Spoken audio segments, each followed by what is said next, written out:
Hello, dog moms, and welcome to Dog Mom News Live. I'm Cherese Sullivan. Thank you so much for joining us today. We have a fabulous show lineup for you, and you are going to love all of the content that we have to share with you. You know, some of you may be watching for the first time and wondering, what is Dog Mom News? Dog Mom News is a media platform dedicated to highlighting the unique relationships between dogs and their dog moms. As far as Dog Mom News Live goes, it is a weekly live stream digital simulcast where we talk to experts in the veterinary world about topics that you care about that help make your life and your dog's life better.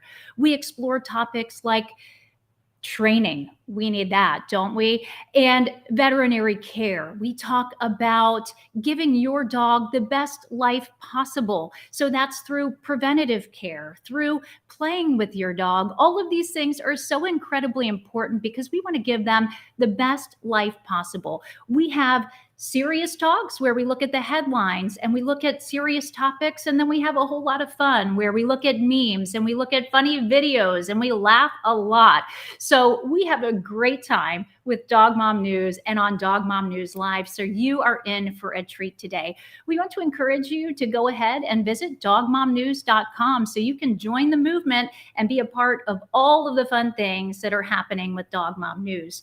We also want to ask a big favor of you. If you happen to be watching on YouTube, you can help us grow. We want you to like, comment, subscribe, and ring the bell so you can be among the first to know when new content is released. I just got an alert just a few minutes ago saying, be sure to tune into Dog Mom News Live. Really helpful. I would have been here regardless, but guess what? You're among the first when that happens, and it's always exciting to hear that little ding. So be sure to do that for us. On today's episode, we are talking to some amazing women. We have with us Coleen Ellis. Coleen is the owner of Two Hearts Pet Loss Center. She's going to help us talk about something serious that all of us will face as dog moms. How do we help our animals as they battle disease? How do we help them as they pass to give them the best experience possible? And also, how do we deal with the different elements of grieving? This is an important conversation, and you don't want to miss it.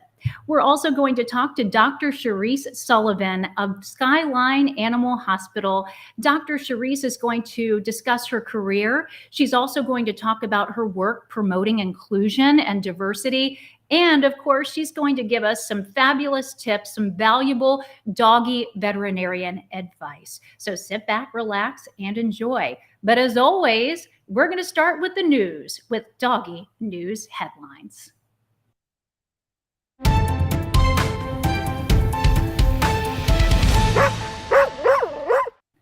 Our first story, a Chihuahua from Florida earns the title of the world's shortest dog. And boy, is she fancy.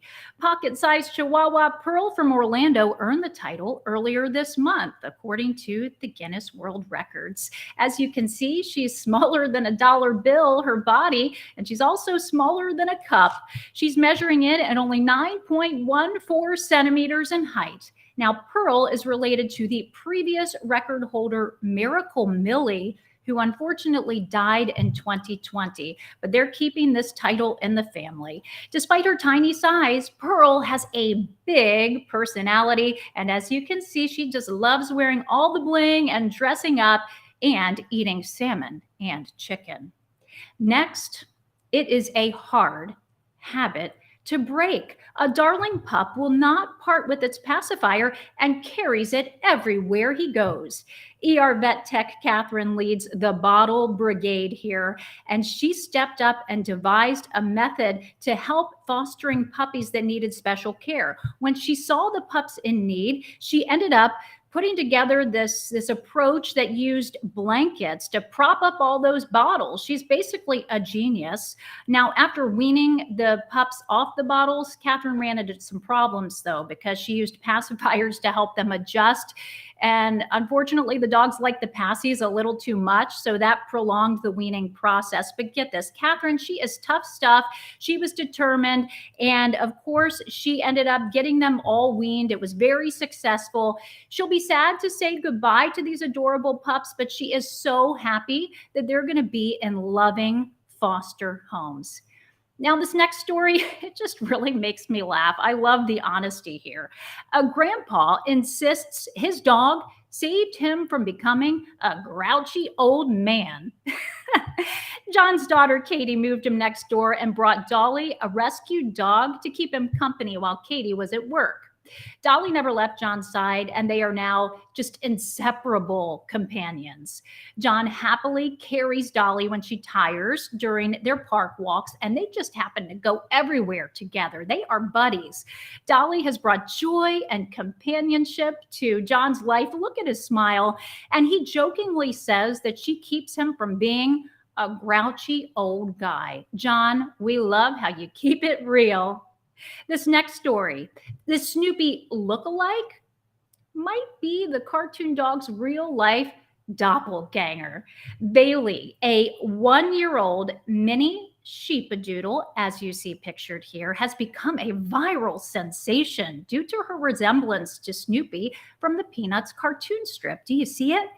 Bailey's fluffy white face and floppy black ears and round nose have captured the hearts of animal lovers on social media, with a recent Instagram post receiving over 1 million likes. Despite not being the same breed as Snoopy, Bailey has gained over 190,000 followers on Instagram and enjoys sipping on puppuccinos from Starbucks. I guess a way of celebrating her newfound success. Now, this story, this next one, is a bit of a tearjerker here. A lady whispers, "You're safe now, baby," as he relished in her love. Fig, as you see, just an emaciated puppy, was rescued and then taken to an emergency vet clinic. He expressed his gratitude to the rescuer by brushing up against her and putting his paws in her hands. Fig was given IV fluids and gentle care at the clinic, and in a week, he was healthy enough to go to a medical foster. His amazing transformation is ongoing.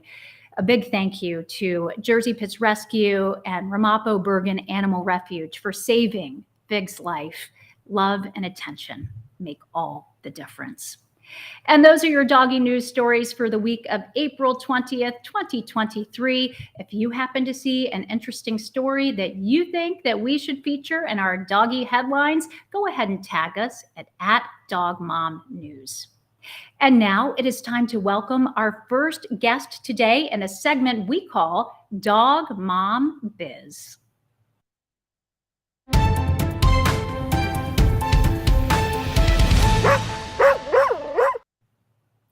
Coleen Ellis owns the Two Hearts Pet Loss Center, and she works with the International Association for Animal Hospice and Palliative Care.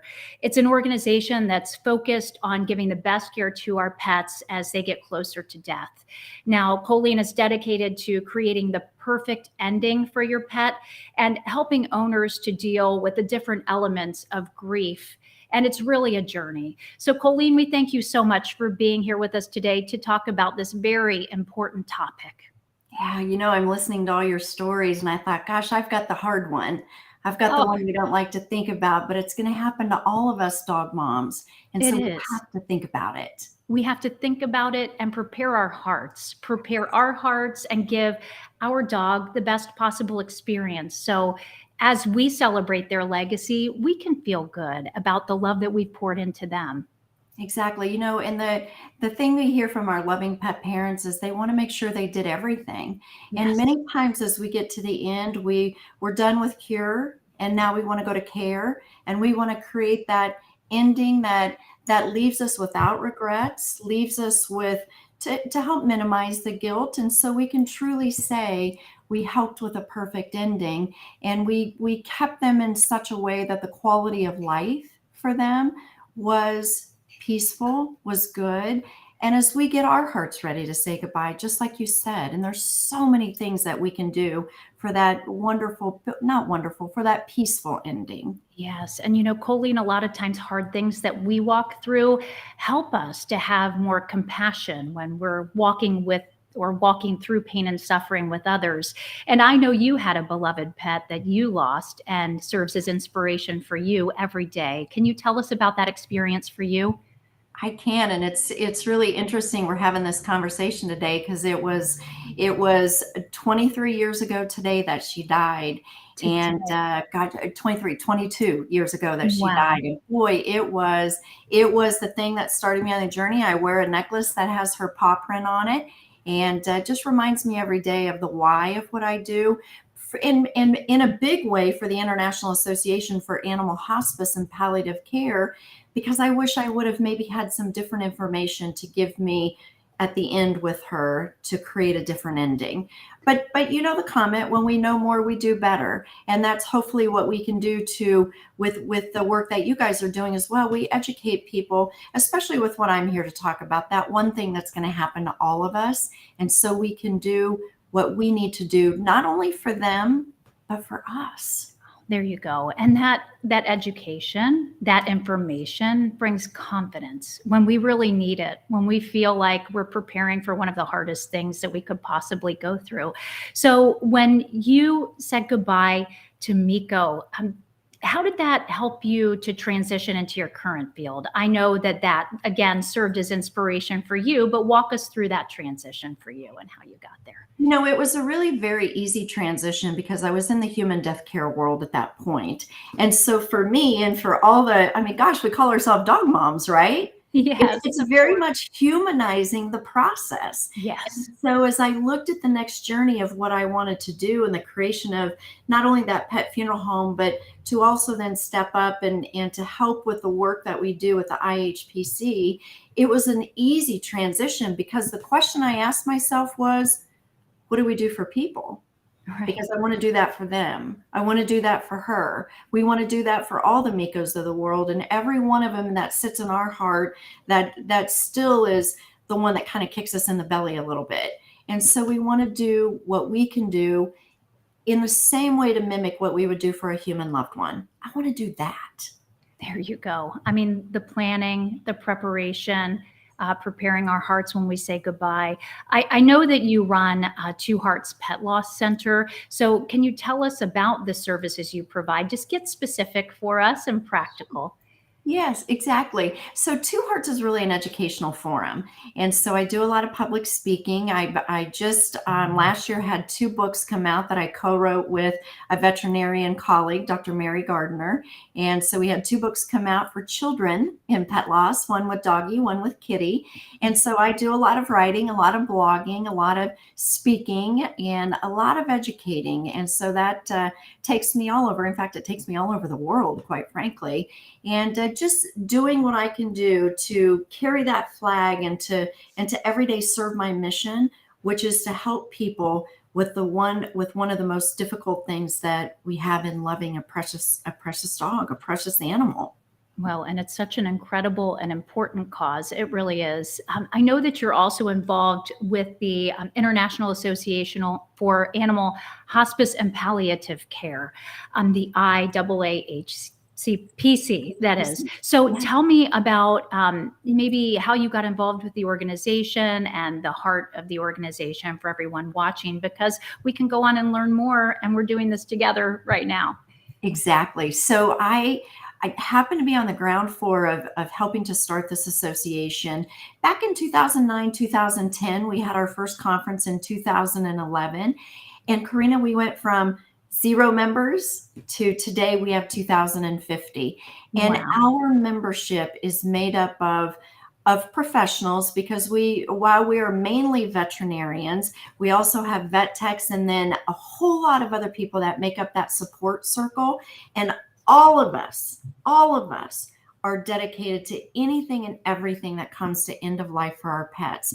And we've got it for the IAAHPC, we've got educational events, we've got webinars, we've got resources, we've got our conference coming up. We are laser sharp focused on palliative, pain management, anything end of life as it comes to the day of saying goodbye, and even that support afterwards. Every part of end of life, that's what the IAAHPC does. And that training is incredibly important because bedside manner and care makes all the difference for the animal and for, the families and people that you're serving. I mean, I know I personally have been touched by just the loving kindness of a vet who walked me through the loss of a beloved animal, my Ella Fitzgerald Sullivan. But I mean, it's just so hard when you're doing that. But that compassion goes so far. So getting out ahead of it and anticipating how to deal with loss and grief with different families, different pets, and different situations. It's important. And Corrina, just because we prepare for it doesn't mean it's a self-fulfilling prophecy that it's going to start happening immediately. I think some of that's our fear that says heaven forbid, if I go out and start to research what my options are, then I'm going to make it happen.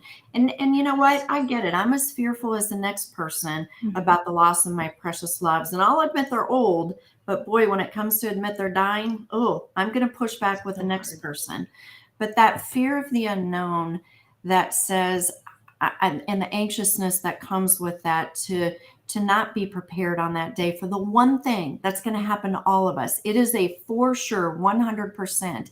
And to stand tall, as I tell people, pull yourself up out of the emotion for just a minute and go look and see, what are the questions you need to ask? Who do you need to pull in to support you?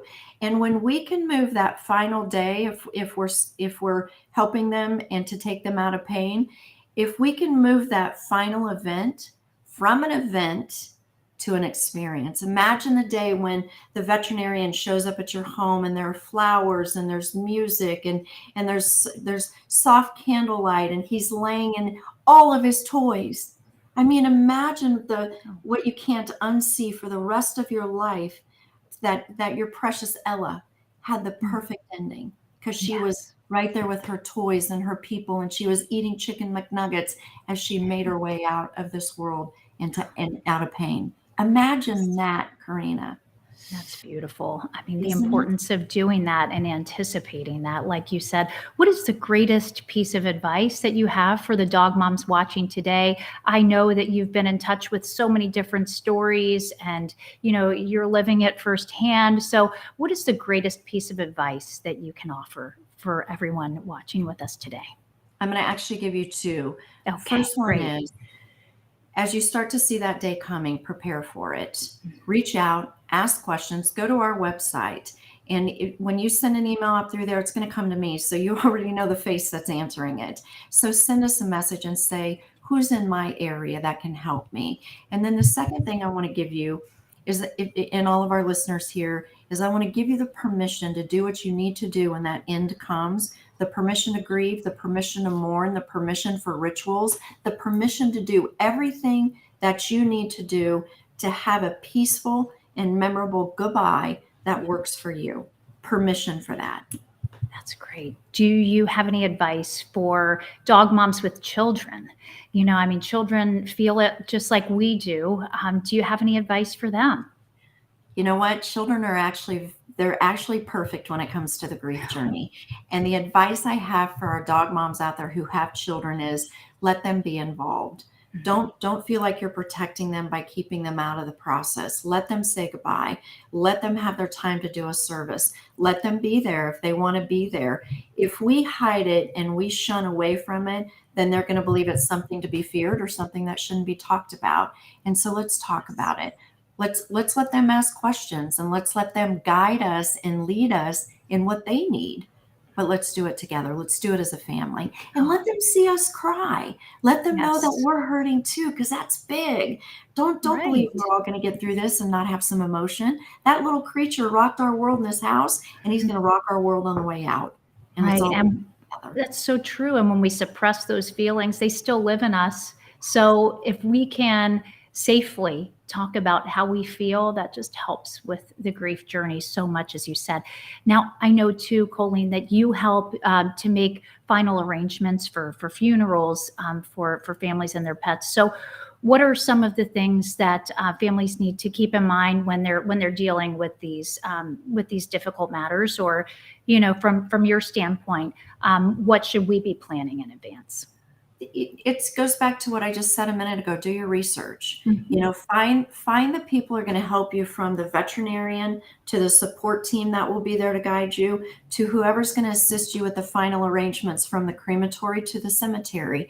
And my recommendation on that is go find the organizations who are going to walk with you and are going to treat your dog in the manner that you want your dog treated. Ask the questions. That's how you eliminate some of the I wonder if. Well, don't wonder. Go ask. There you go. Do your Good research. point. I Ain't imagine too.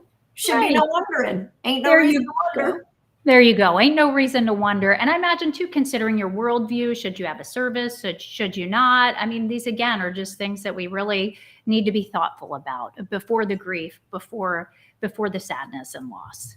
That's exactly right. And you know, the other one I'm going to give you too, our world seems to like to move fast. And when it comes to this subject, and even the day of, I always tell people, slow down a little bit. Slow down. Let your heart back up and say hello as you prepare to say goodbye. I keep my animals home for 2 days after they die. It gives me the chance to have a visitation, a wake, to let the other animals say their goodbye. Whoever needs to say their goodbye. We believe we need to move quickly. You don't. You don't. Back up a little bit and slow down and let your heart get ready to not have that physical presence in your house. Take some time. Oh, that's fantastic advice. Don't rush it. Don't force it. Feel it. Feel Yes. it. Yes. Coleen, how can people stay informed on what you're up to and what's going on? Listen, I am such a huge advocate for the IAAHPC. I want you to come there. I want you to sign up to get our newsletters. I want you to come in and look at our resources. We have a whole pet parent page that is just absolutely touching as you read the memorials. There's resources there, and it's www.iaahpc, you've got it right there, .org. Come there. We're full of resources. Coleen Ellis, thank you so much for your time today, for just sharing your heart and your wisdom with us. We have learned so much. Thank you. Thank you. Well, from the heavier news to the lighter news, we can switch it up around here and switch gears and have some fun. We're going to talk funny videos in our Barks and Rec segment. Roll the intro.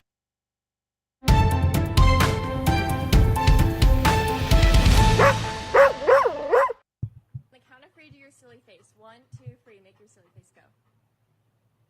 Oh, there it is. On cue. Talented. Yes, he is talented. And he's super cute. Wake up. Okay, let's see. Wake up, buddy. Puppuccino. Puppuccino. Let's go. What is that? You can't get enough of it, right? Get a little bit and you want a whole lot. Get out. I don't care. Get out. Get out. Sounds like I don't want to. Listen. Get out. Out. No. Get out. Oh, he doesn't want to. Out. Get out.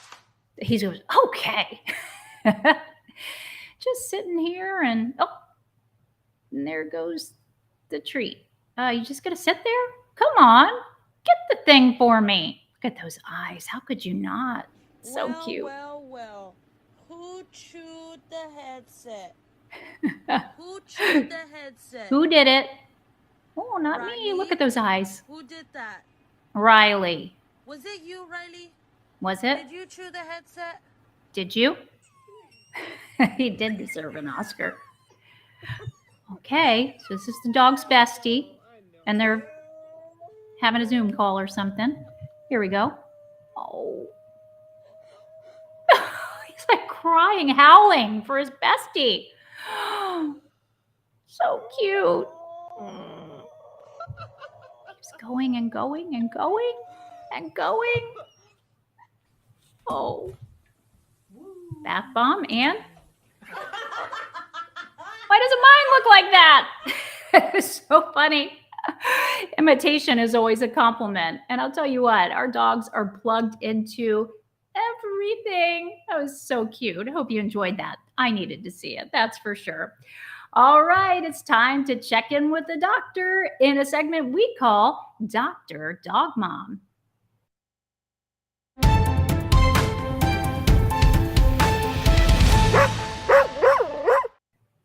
Dr. Cherese Sullivan is co-owner of Skyline Veterinary Hospital, a board member of Sparkles of Life Incorporated, and the Multicultural Veterinary Medical Association. She also happens to be a dog mom, and she joins us live from Houston, Texas. Thank you so much for joining us, Dr. Cherese. Thank you so much for having me. So we mentioned you're a dog mom, but when did your love for dogs begin? So it began very early for me. I grew up in a military background and I always loved animals. My first pet was a rabbit that I got on Easter. But I've owned a lot of different animals throughout the years, rabbits, turtles, frogs, lobsters. But I've always had a dog around. My first dog actually sort of related to your earlier story was named Snoopy. Snoopy. Oh my. Now, did it actually look like Snoopy? Because I had a No. Snoopy too, believe it or not. I did. Yeah, not quite as much as the other dog you had in the Right. segment. Oh my, so fluffy and precious. Yeah, mine looked Yes. more like part wolf. I tamed him when I was a little girl and he had the dark eyeliner and hence the Oh, name nice. Snoopy, which I mean, we're on the same page here, Cherese. We've got good names, right? Last name Sullivan and we both had Snoopies. You're amazing. All right. Now, did you get Snoopy at 6 or how old were you when you got Snoopy? Yeah, I was 6 years old when I had Snoopy. Snoopy was a German short-haired pointer mix. Okay. And we adopted him from the local animal shelter. So when was that moment though? I mean, obviously you've always loved animals. I mean, you had me at lobster back there. I wanted to say, hold on a second, Cherese. Did you just say lobster? And the answer is yes. But when did you decide that you wanted to become a veterinarian? Again, very early on, Wow. maybe about kindergarten or first grade. A couple of things that I wanted to be that early on in life were a astronaut. Then I realized I really wasn't a fan of flying, and I had chronic ear infections as a kid, Oh, so it made it really that difficult for pressure. me with the pressure. Exactly. And then I wanted to be a nurse for a little while. Then kind of felt like, kind of the way I feel now, people can be a little bit gross sometimes. So decided that Oh, yes. medicine would probably be a better place for me. You see all the things when you're a nurse. I know. And it's like, okay, you're like dogs. Dogs are cute. Animals are cute. I want to do that. Yes. That is great. So then you went to veterinary school at Cornell. That's impressive. I did. Thank you very much. Yes, I did. Cornell consistently ranked in the top 2 of veterinary medical colleges within the U.S. So enjoyed my time there and focused on small animals and exotics as far as my clinical rotations. And what was that transition like for you going from veterinary school to opening up your own practice? Yeah, so it wasn't a straight track. I did a couple of things in between. I worked in several shelters. I also worked at small animal practices and kind of did a variety of different things, emergency medicine as well. And eventually decided, you know what, let's just have a go at it, and decided to open up my own practice here with one of my colleagues here, who is a Tuskegee University graduate. And so far we've been in business for just about a year. Oh, congratulations. That's amazing. Now, I know that you mentioned too that you work with exotic animals. And I mean, loving lobsters as a child, I should not be surprised and all the things, having rabbits and on and on and on. But tell us about your experience with exotic animals and give us some interesting stories. I'm sure you have some. Yeah. So my experience with exotic animals, generally I'm working on caged pets. So generally a lot of rabbits, guinea pigs, smaller rodents, mice, rats. I used to have 2 rats, Mikey and Bobby, that I Such owned cute while I was names. in veterinary school. Yes. And one of the more interesting pets that I see here at my practice is I have a couple of monkey patients.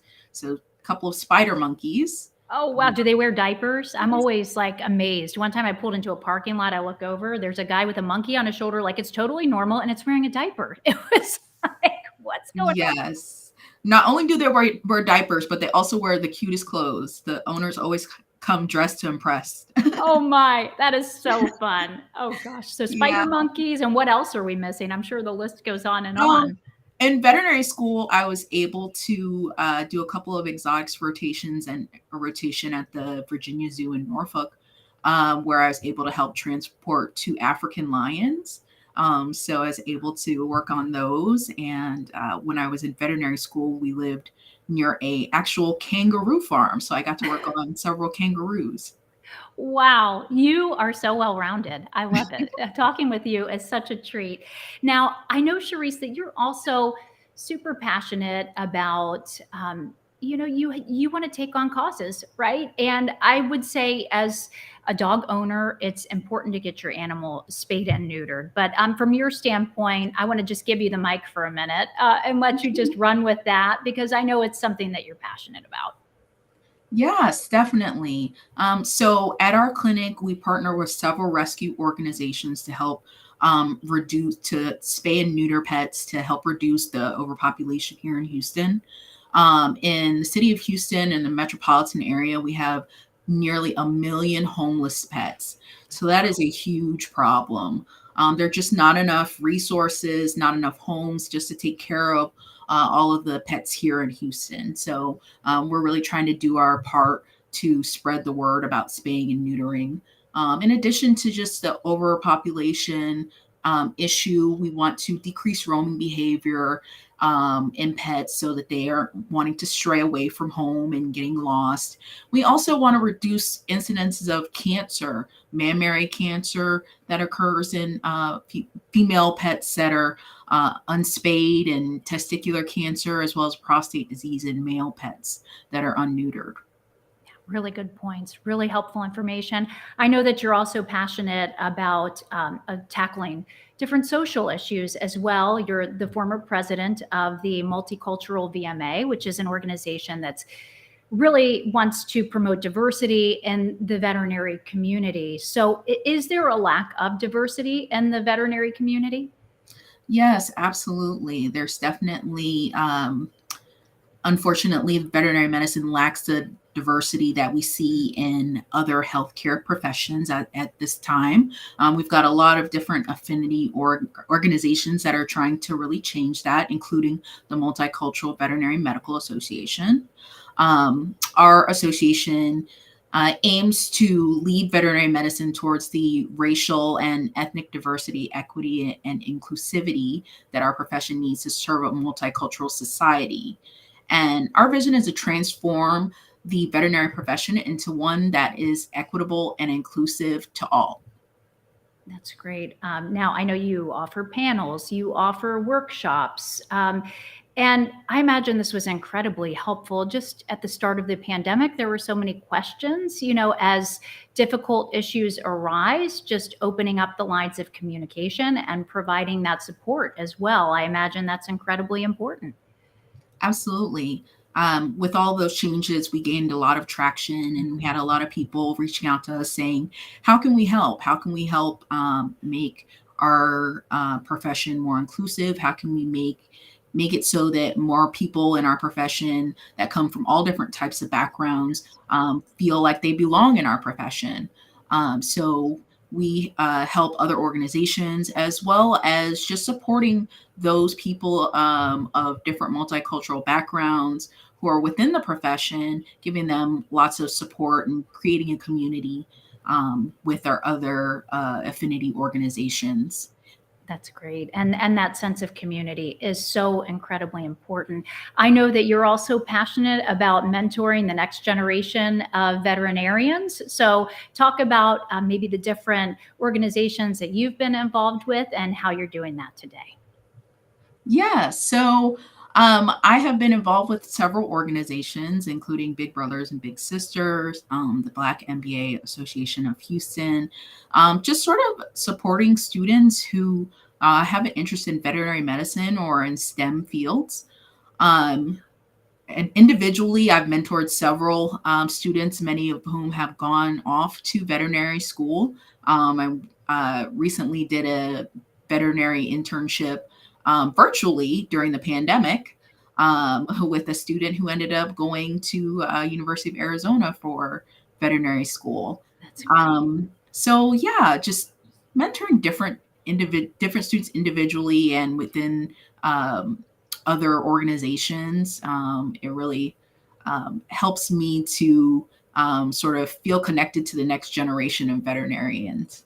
So important. And it's one thing to think, oh, I love cute animals, I can't wait to work with them. But it's so important for our mentors in whatever field we want to go into to keep it real, right? To say, you might think that working as a veterinarian is going to look like this, but it's probably actually going to look a whole lot more like this. So are there any common misconceptions that, some of these students that you work with have, or what is your advice to them as they're looking at getting into the field?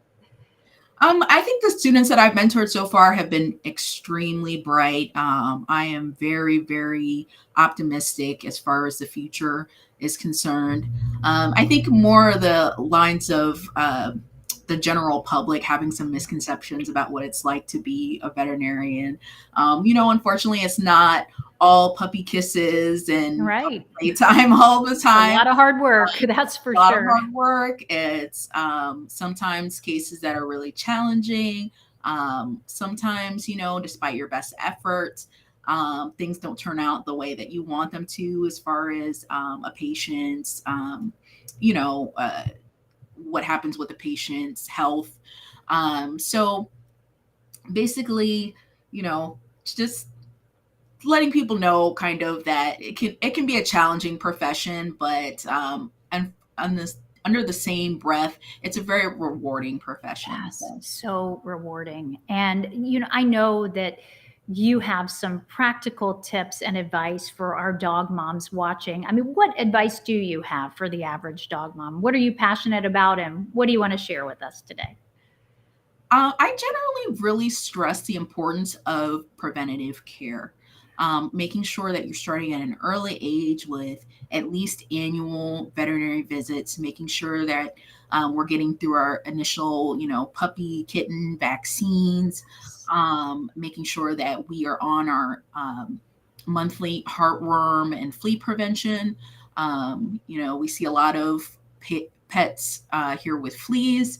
They're everywhere. And I hear so commonly, oh, well, my pet is only indoors. And it's like, well, fleas will hitchhike and go right inside your house, unfortunately. Of course. Most commonly, I see it in indoor only dogs.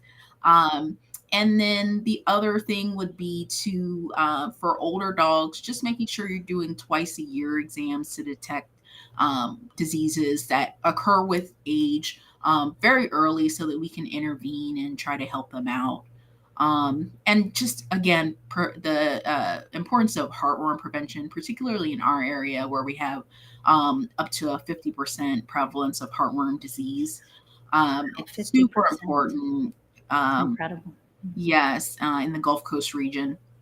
Heartworm is easily prevented with just a monthly prevention, which generally is pretty inexpensive compared to treatment, which involves a lot of injections, a lot of time, and unfortunately a lot of cost. So, right. And when we take on dog ownership and that relationship, we want to nurture that bond, and we really want to give our dogs the best life possible. And that includes being responsible and having amazing vets like you playing a part in keeping our dogs healthy. Thank you so much.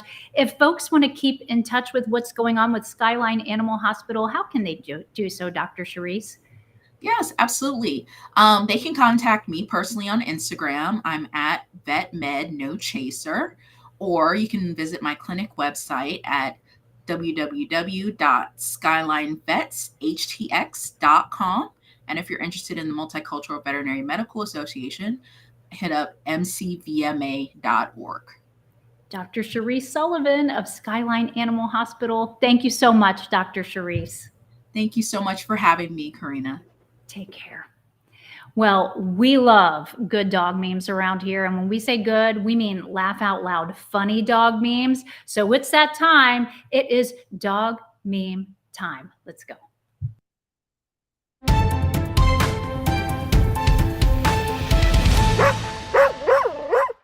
Our first dog meme from Patrick Lenton. Greyhounds love to lie down like they've just fallen off a tall building. What? Look at him, so stiff. Looks like he's in PJs with his little snuggly teddy too. Is this like a dog sleepwalking situation? We need more information. Our next meme. Wow, what's going on here? According to Bo, my parents got our dog a raincoat.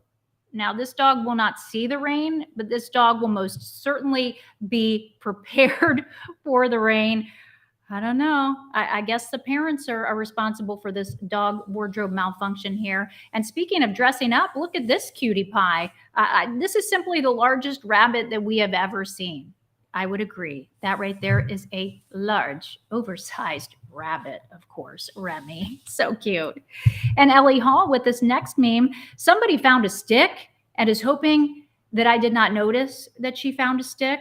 Look at those eyes. Would you grab the stick and play some fetch? Let's go. This little cutie's like, come on, let's go. Don't take the stick. Don't take the stick, Ellie. And next from Andrea Krasuski. Me, snacks are done. Breakfast is done. My dog. What about second breakfast and third breakfast and fourth breakfast? And that could go on for a while. Our next meme, look at this dog's eyes. Oh, that face. Caught him trying to pickpocket my mom's purse. It's like the paws are in the perfect place. It's the perfect meme for that right there. Those eyes. Love you, buddy. So cute. And our quote of the week, scratch a dog and you will find a permanent job. My Louie Bear every morning when he gets up, sees me for the first time, rolls over. You know what to do, Mom. I'm like, Louie, Louie, Louie, I love you so much, buddy. So cute. So cute. Oh, love it. It's one of my jobs. All right. So right now, we want to encourage you to, if you're watching on YouTube, like, subscribe, and hit the bell. Because when you do that, like, subscribe, and hit the bell, you're going to know when we have really cool, awesome, fresh content on YouTube for you to watch. So be sure to do it. It helps us grow, and we really appreciate it. So like, subscribe, and ring the bell. Now, speaking of awesome content, we want to remind you of our new premium membership. We have this new launch announcement, and we want you to turn on those ears and listen up. We want to let you know what's in the premium membership. You get monthly prizes, you get contests and giveaways, you get expert dog training tips from top trainers, you get dream vacation getaways, you get expert tips in pet health, exclusive access to our premium Facebook group, expert dog grooming tips. Who doesn't love tips to save a little moolah and take care of the dog? You get tips and helpful tips from dog nutritionists. This is so important. Custom t-shirts and apparel and discounts, coupons, and free stuff from the doggy world. This monthly membership, it's just jam-packed with valuable information designed to help increase the bond between you and your dog. And for a limited time, you can sign up for a free 14-day trial. So just be sure to head on over to dogmomnews.com/premium to sign up for your free trial. And we're convinced you're just going to love it. All right, everyone, we have had a fantastic show today. We talked with Coleen Ellis about how to grieve well as we lose our pets. She shared an incredible amount of helpful information. Thank you so much, Coleen. We also talked to the wonderful Dr. Cherese Sullivan, who shared with us practical dog tips and all of the wonderful things that she's experienced throughout her career and in helping to advance and create diversity in the veterinary field. So we've just had a great show full of serious news and laughs, and we hope you've had a lot of fun. I sure have, that's for sure. Now, be sure to join us next Thursday. We're going to have a couple of fantastic, wonderful guests. Of course, we have Jessica Williams, a dog blogger and business owner. We're also going to talk to Dr. Jessica Allen, a travel veterinarian. That's unique. It's going to be an episode that you most certainly do not want to miss. We want to thank you for joining us for our live show, of course, but the fun does not have to stop here. You can find us on social media at Dog Mom News. You can give us a like, drop a comment, and of course, subscribe to stay up to date on all things that we have going on. We also want to invite you to interact with the show. So if you happen to be online and you see something interesting that you think we should have in our doggy headline segment or a funny meme or a video, go ahead and tag us at Dog Mom News. Now, for more information on our contests and on the premium membership that we just shared with you, you can go to dogmomnews.com. And, you know, Dog Mom News is growing. We are so excited about all that's happening with Dog Mom News and Dog Mom News Live, and you can help us continue to grow. You can do that by hitting the like button and subscribing to Dog Mom News on YouTube, and then just ringing that bell, because again, you're going to get that fresh content. So it's something that you can do to help us, and we'll help you, because we're going to give you the best of the best with everything. That's our promise to you. But be sure to join us next week for Dog Mom News Live, same pup time and same pup channel. For everyone at Dog Mom News Live, I'm Cherese Sullivan. Take care, everyone, and hug your dog for us.